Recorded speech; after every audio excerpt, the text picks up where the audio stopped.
Oke, lanjut pertanyaan berikutnya ya.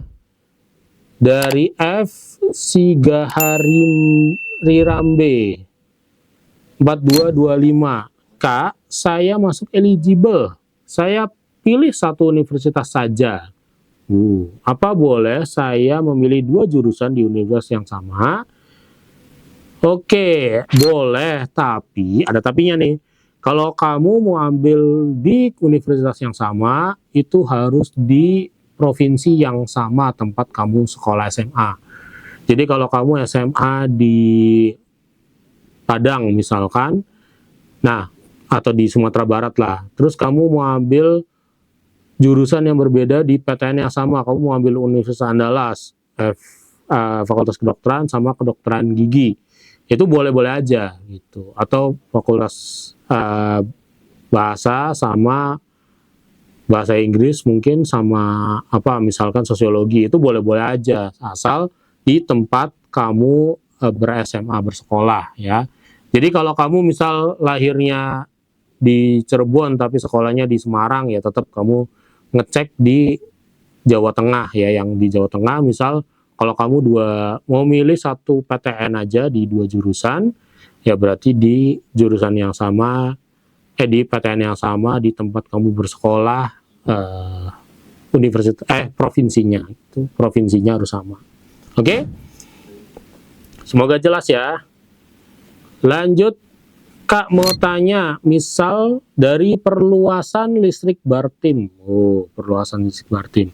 Kak mau tanya, misal persaingan internal antara siswa satu sekolah, ada 4 orang kepilihan dan PTN yang sama. Waduh, ada keempat orang yang pilihan mungkin jurusan dan PTN yang sama.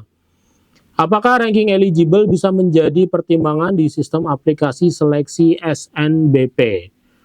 Nah, perluasan listrik Bartim, untuk perlu kamu ketahui, jawabannya adalah ya, sangat berpengaruh. Memang yang dihitung pertama adalah rata-rata nilai akhir. Jadi kalau kalian berempat ini, yang dipilih nilai rata-ratanya udah pasti kan beda-beda nih nilai akhirnya. Dan di sekolah udah kelihatan bahwa 4 orang ini nilainya ada yang paling tinggi. Ya, kampus, PTN, universitas, itu hampir dipastikan ambil yang paling tinggi dari satu sekolah doang gitu. Satu sekolah aja yang diambil. Karena apa? Karena masih ada fungsi pemerataan. Fungsi pemerataan itu apa? Bisa cek di video kasat sebelumnya ya, tentang SNBP yang dari awal sampai akhir. Nah, fungsi pemerataan itu difokuskan banget sama PTN supaya nggak ambil lebih dari satu mahasiswa untuk jurusan yang sama di PTN tersebut dari sekolah yang sama. Jadi kalau SNBP, khusus SNBP aja. Kalau teman-teman ada yang SNBP terus nyoba lagi yang 3 orang yang nggak diterima, nyoba di SNBT atau TBK, mungkin diterima, masih ada kemungkinan diterima. Tapi kalau 4-4-nya daftar di SNBP, kalaupun ada yang diterima hanya akan cuma 1 aja. Oke?